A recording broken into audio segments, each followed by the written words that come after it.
దాదాపు నేటికి కొన్ని వేల ఏళ్ల క్రితం త్రేతాయుగంలో శ్రీరాముడికి మరియు రావణాసురుడికి మధ్య ఒక భయంకరమైన యుద్ధం జరిగింది. ఆ యుద్ధంలో రావణుడు తన సోదరుడు కుంభకర్ణుడితో పాటు తనతో పాటు ఉన్న పెద్ద పెద్ద యోధుల్ని కూడా ఈ యుద్ధపాగ్నిలో లాగి వాళ్ళని కోల్పోయాడు. అప్పుడు రావణుడు బాగా కోపానికి వచ్చి శ్రీరాముడి యొక్క అతిపెద్ద సేన మరియు వానర సేనతో పాటు అందరితో యుద్ధం చేయడానికి స్వయంగా రావణుడే యుద్ధంలో కాలుమోపాడు. అప్పుడే రావణుడికి ఇష్టమైన భయంకరమైన అప్పుడు పెద్ద కొడుకు మేఘనాథుడు తన తండ్రి రావణుడితో పాటుగా వచ్చి నిలబడ్డాడు. మేఘనాథుడు మరియు ఇంద్రజిత్తుడు ఉన్నాక తన తండ్రి రావణుడిని ఆ యుద్ధంలో పాల్గొనకూడదని కోరాడు. ఆ తర్వాత మేఘనాథుడి సామర్థ్యం, ఉత్సాహము మరియు ఆత్మవిశ్వాసము, దాంతోపాటు ఆ సందర్భాన్ని చూసి రావణుడు తనకిష్టమైన కొడుకు మేఘనాథుడిని యుద్ధంలో పాల్గొనడానికి అనుమతించాడు.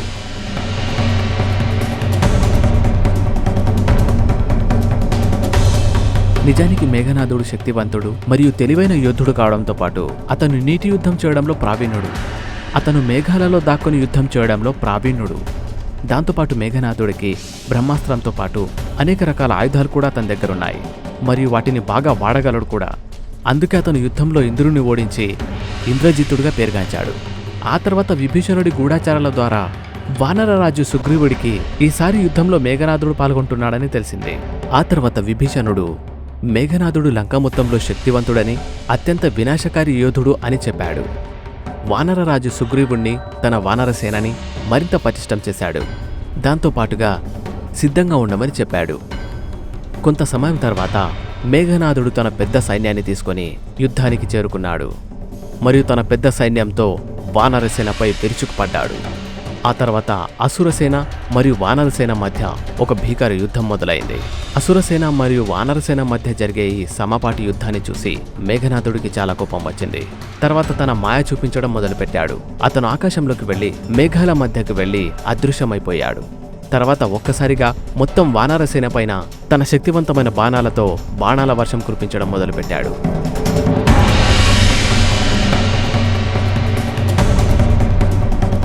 అతని మాయా బాణాలతో పాటుగా అతను ఆకాశం నుండి మొత్తం వానరసేన పైన తన మాయాశక్తులతో పిడుగులు పడేలా చేశాడు. ఆ కారణంగా వేల సంఖ్యలో వానర సైన్యం మరియు ఎలుగుబంటి సైన్యం చనిపోయింది. దాంతో ఈ యుద్ధంలో దాదాపుగా అసురులదే పైచేయి కనిపించడం మొదలైంది. ఇది చూశాక వానరరాజు సుగ్రీవుడు, సేనాపతి అంగద్ అందరూ భయపడిపోయారు. ఆ తర్వాత వానరరాజు సుగ్రీవుడు ఆలస్యం చేయకుండా వెంటనే ఈ యుద్ధస్థితి తెలియజేయడానికి కొంతమంది వానరసేనని శ్రీరాముడి దగ్గరికి పంపించాడు. ఇది విన్నాక రాముడి కళ్ళలో నుంచి నీళ్లు వచ్చాయి. లక్ష్మణుడి కళ్ళు ఎర్రగా మారాయి. ఆ తర్వాత మళ్లీ లక్ష్మణుడు శ్రీరాముడి ముందుకు వెళ్లి మళ్లీ యుద్ధానికి వెళ్తానంటూ విన్నవించుకోవడం జరిగింది.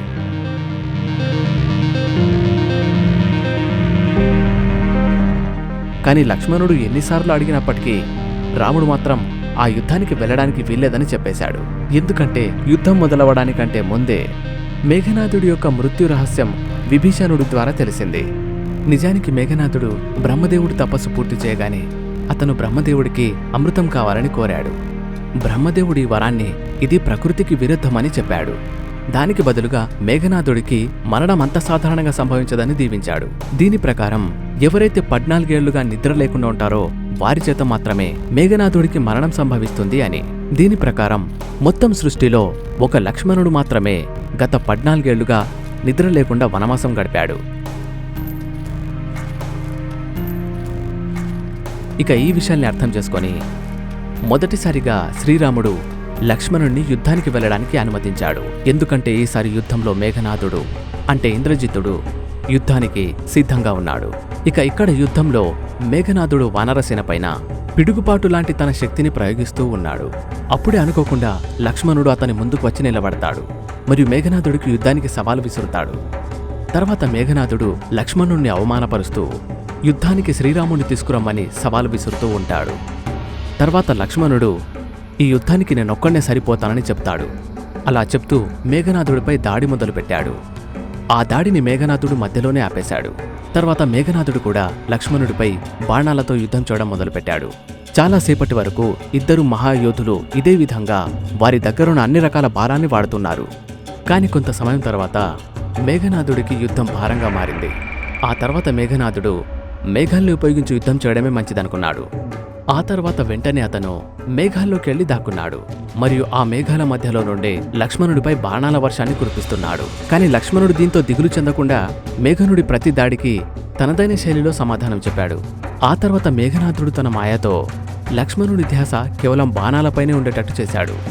ఇక ఇంకోవైపు తన దగ్గరున్న మాయాశక్తులను ఉపయోగిస్తూ అతను తన యొక్క శక్తి బాణంతో లక్ష్మణుడి యొక్క వీపుపైన భయంకరంగా దాడి చేశాడు.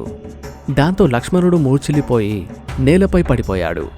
ఇక ఇక్కడేమో మేఘనాథుడు అంటే ఇంద్రజిత్తుడు చాలా కోపంగా మేఘాలపైన ఉండే యుద్ధాన్ని కొనసాగిస్తూ మరొకసారి లక్ష్మణుడిపైన మళ్లీ తన కత్తితో దాడి చేయడానికి విరుచుకుపడ్డాడు. మేఘనాథుడు మూర్ఛిల్లిపోయిన లక్ష్మణుడి ముందుకు వెళ్లగానే అతని ఛాతీపై ఒక్కసారిగా గదతో దాడి జరిగింది. దాంతో మేఘనాథుడు దూరంగా వెళ్లి పడిపోయాడు. అయితే ఆ దాడి చేసింది మరెవరో కాదు, స్వయాన శ్రీరాముడి భక్తుడు హనుమంతుడు చేశాడు. మూర్ఛిల్లిపోయిన లక్ష్మణుడిని చూశాక శ్రీరాముడు ఒక్కసారిగా నిరాశ చెందిపోయాడు. అప్పుడే విభీషణుడు ఈ దుఃఖ సందర్భంలో ఒక కొత్త ఆశని కల్పించాడు. సుషేన్ అనే పేరుగల వైద్యుడున్నాడని, ఈ శక్తివంతమైన బాణం యొక్క ప్రభావాన్ని అతను మాత్రమే తగ్గించగలడని, లంక మొత్తంలో నిష్ణాతుడు మరియు అనుభవజ్ఞుడైన వైద్యుడు ఇతనే అని విషయం తెలియగానే ఆలస్యం చేయకుండా హనుమంతుడు విభీషణుడు ద్వారా సుషేన్ వైద్యుడి చిరునామా తెలుసుకున్నాడు మరియు లంక వైపుకు బయలుదేరాడు. ఇక లంక నగరానికి చేరుకోగానే అక్కడ సుషేన్ అనే వైద్యుడు తన ఇంట్లో పడుకొని ఉన్నాడు. ఆ తర్వాత హనుమంతుడు సమయం వ్యర్థం చేయకుండా ఆయన ఇంటిని పునాదుల్లో నుంచి లేపి సుషేన్ వైద్యుడితో పాటు మొత్తం ఇంటిని తన చేతిలో పట్టుకున్నాడు. అలా ఆకాశంలో మోసుకుంటూ లక్ష్మణుడి ముందుకు తీసుకొచ్చి పెట్టాడు.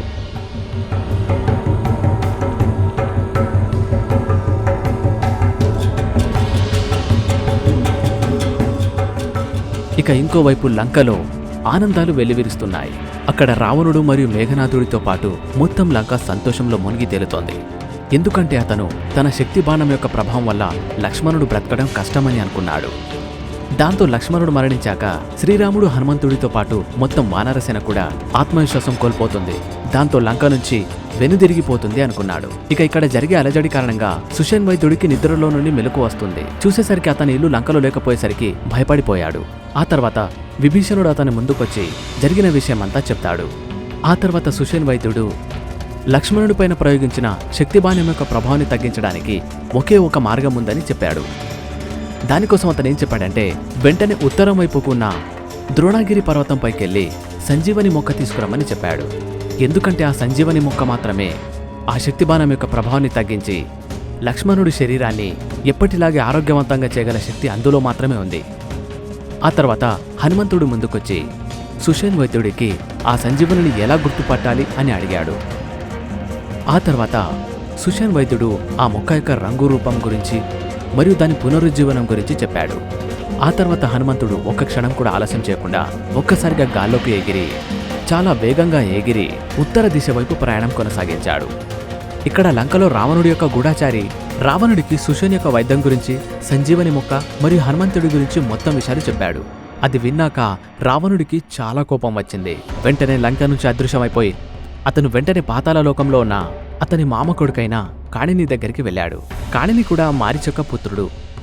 కాళిని కూడా తన తండ్రి మారీచ్లాగే మాయావి మరియు చాలా శక్తివంతమైన అసురుడు. తర్వాత రావణుడు కాళినికి మొత్తం విషయం చెప్తాడు. హనుమంతుణ్ణి తన మాయలో బంధించి అతన్ని నాశనం చేయమని ఆదేశించాడు. ఆ తర్వాత కాళిని తన యొక్క మాయాశక్తులతో హనుమంతుడి యొక్క మార్గాన్ని తెలుసుకుంటూ తన రూపాన్ని మార్చుకొని సాధు రూపంలో మారిపోయాడు. మరియు అదే మార్గంలో ఒక పర్వతం పైన కూర్చొని శ్రీరాముడి నామజపం చేస్తున్నాడు. ఇక ఇక్కడ హనుమంతుడు ఆకాశ మార్గం ద్వారా ద్రోణగిరి వైపు వెళ్తూ ఉంటాడు. అప్పుడే అతని ముందు ఒక పర్వతం కొనపైన శ్రీరాముడి నామజపం చేస్తూ ఒక సాధువు కనిపిస్తాడు. శ్రీరాముడి మాట వినగానే హనుమంతుడు ఆగలేకపోయాడు.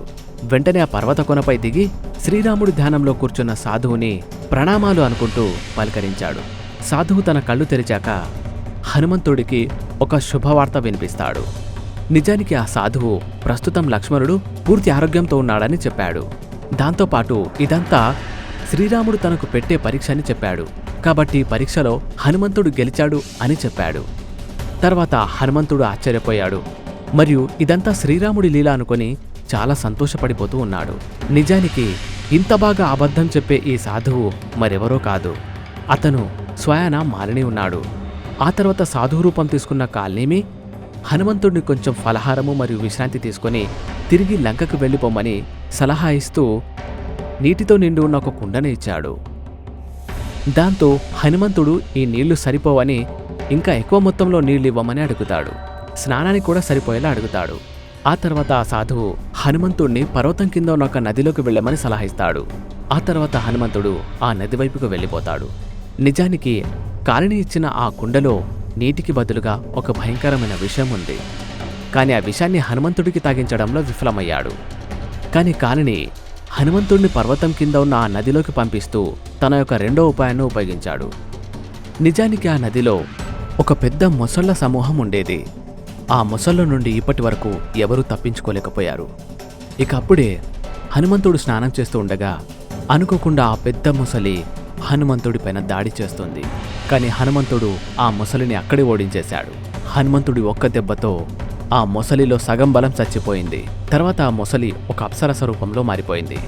శాపం నుండి విముక్తి కలిగించినందుకు హనుమంతుడికి కృతజ్ఞతలు చెప్పింది. దాంతోపాటుగా అప్సర హనుమంతుడిని జాగ్రత్తగా ఉండమని చెప్పింది. ఆ సాధువు మాయలు కల ఒక శక్తివంతమైన అసురుడని చెప్పింది. దాంతో హనుమంతుడికి పట్టలేనంత కోపం వచ్చింది. ఆ మొసలి బహుశా హనుమంతుడిని చంపేసిందేమో అనుకొని కాలిని అనుకుంటాడు. అప్పుడే ఒక్కసారిగా అతనిపై భీకర దాడి జరుగుతుంది. ఆ తర్వాత కాలిని తన అసలు రూపంలోకి మారి దూరంగా వెళ్ళిపోయి పడిపోతాడు.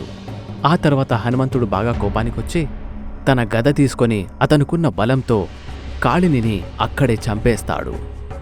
ఇక వెంటనే వేగంగా ద్రోణగిరి వైపుకు బయలుదేరతాడు. కొంతసేపటి తర్వాత హనుమంతుడు ద్రోణగిరికి చేరుకుంటాడు. కాని ఎంత కష్టపడ్డ తర్వాత కూడా సుషేన్ వైద్యుడు చెప్పినటువంటి సంజీవనిని గుర్తుపట్టడం కష్టంగా మారుతుంది. దాంతో అతను ఆలోచనలో పడతాడు. తర్వాత కొంతసేపటికి ద్రోణగిరి పర్వతంలోని ఒక భాగాన్ని లంకకు తీసుకువెళ్లాలని నిర్ణయించుకుంటాడు. తర్వాత హనుమంతుడు తన ఆకారాన్ని చాలా పెద్దగా మార్చుకుంటాడు. తర్వాత వెంటనే తన చేతితో పర్వతం యొక్క ఒక ముక్కని తన చేతులతో పీకేసి ఆ శిఖరాన్ని తన చేతిలో ఉంచుకొని చాలా వేగంగా ఎగిరి ప్రయాణం చేస్తున్నాడు. ఇక హనుమంతుడు అలా ప్రయాణిస్తూ అయోధ్య నగరానికి చేరుకునేటప్పుడు ఇంత పెద్ద శరీరాన్ని చూసి అయోధ్య సైనికులు భయపడ్డారు. ఆ దేహాన్ని చూసిన సైనికులు భరతునికి చెప్తారు. ఇక భరతుడు ఆలస్యం చేయకుండా తన బాణాన్ని పట్టుకొని ఆకాశం వైపు ఎక్కుపెడుతున్నాడు. అది చూశాక భరతుడేమనుకున్నాడంటే ఖచ్చితంగా ఎవరో అసురుడు అయోధ్యపై దాడి చేయడానికి వస్తున్నాడు అని అనుకున్నాడు. ఆ తర్వాత భరతుడు సమయం వృధా చేయకుండా హనుమంతుడిపై బాణాల వర్షాన్ని కురిపిస్తాడు. కాని హనుమంతుడిపై ఆ బాణాల ప్రభావం పడలేదు. కాని అతని దృష్టి కిందున్న భరతుడిపై పడింది. ఇక హనుమంతుడు భరతుడి దగ్గరకొచ్చి అతని ముందు నిలబడి జై శ్రీరామ్ అని నినాదం చేస్తాడు. మరియు బాణం ప్రయోగించడానికి గల కారణం అడిగాడు. దానికి భరతుడు ఇలా చెప్పాడు. అతని యొక్క ఇంత పెద్ద ఆకారాన్ని చూసి మరియు ఆ చేతిలో పెద్ద పర్వతాన్ని చూసి అయోధ్యపై ఆక్రమణ జరుగుతుందేమో అనుకున్నాను అని చెప్తాడు. వెంటనే భరతుడు ఇతను శ్రీరాముడి పేరు పలుకుటకు కారణం మరియు అతని పరిచయం గురించి కూడా అడిగాడు. దానికి హనుమంతుడు తాను శ్రీరాముడి భక్తుడని చెప్పి విషయమంతా చెప్పసాగాడు. దాంతో భరతుడికి రావణుడు మరియు మేఘనాథుడిపైన చాలా కోపం వచ్చింది. ఇక తనని కూడా లంక యొక్క యుద్ధభూమిలో తీసుకెళ్లామని ప్రస్తావించాడు. ఇది విని ఆశ్చర్యపోయిన హనుమంతుడు భరతుడి పరిచయాన్ని అడిగాడు. దానికి భరతుడిలా చెప్పాడు. నేను స్వర్గీయ భరతుడి యొక్క కుమారుణ్ణి మరియు శ్రీరాముడి చిన్న సోదరుణ్ణి. ఈ మాట వినగానే హనుమంతుడు చాలా సంతోషించాడు. వెంటనే ఆయన భరతునికి ఓదార్పునిస్తూ లంక వైపు ప్రయాణించడం మొదలుపెట్టాడు. ఇక ఇక్కడ శ్రీరాముడితో పాటు మొత్తం వానరసేన హనుమంతుడి కోసం వీక్షిస్తూ కూర్చున్నారు. అప్పుడే ఆకాశంలో ఒక పెద్ద శరీరం కనిపించింది. పెద్ద శరీరాన్ని కలిగి ఉన్న హనుమంతుడు ఒక పెద్ద పర్వతాన్ని పట్టుకొని సముద్ర తీరాన అడుగుపెట్టి అందరినీ ఆశ్చర్యపరిచాడు. దాంతో వానరసేనలో ఉత్సాహం నిండిపోయింది. ఇక అందరూ జై శ్రీరామ్తో పాటు జై హనుమాన్ అని కూడా పలుకుతున్నారు. ఇక సుషేన్ వైద్యుడు వెంటనే ఆ పర్వతంలో నుండి సంజీవని మూలికల్ని తీసుకున్నాడు. ఇక సంజీవని మూలికల్ని పిండి లక్ష్మణుడి గాయాలపైన పెట్టాడు. దాంతో వెంటనే లక్ష్మణుడి గాయాలు తగ్గిపోయాయి మరియు అతను స్పృహలోకి వచ్చాడు కూడా. ఇక అతను స్పృహలోకి రాగానే మేఘనాథుడి పేరు తీసుకుని కోపోద్రిక్తుడయ్యాడు. ఆ తర్వాత శ్రీరాముడు అతన్ని శాంతింపజేశాడు. ఆ తర్వాత మొత్తం వానరసేన ఉత్సాహంగా పండగ జరుపుకుంది. ఆ తర్వాత హనుమంతుడు సుషేన్ వైద్యుణ్ణి అతని ఇంటితో సహా తిరిగి శ్రీలంకలో అదే స్థానంలో పెట్టేసి వచ్చేశాడు. తర్వాత ఈ విషయం గూఢచారుల ద్వారా లంకేశుడైన రావణాసురుడికి తెలిసింది. తర్వాత చాలా కోపానికొచ్చిన రావణుడు మేఘనాథుడి దాడి విఫలమైందని చెప్పాడు. దాంతో మేఘనాథుడు తాను ఓడిపోయాననుకున్నాడు. తర్వాత రావణుడు మేఘనాథుడిని ఓదారుస్తూ బ్రహ్మదేవుడిచ్చిన ఒక వరాన్ని గుర్తు చేశాడు. అదే సందర్భంలో మేఘనాథుడు వారి కులదేవత నికుంభలాదేవి యొక్క తాంత్రిక పూజను పూర్తి చేసుకుంటాడు.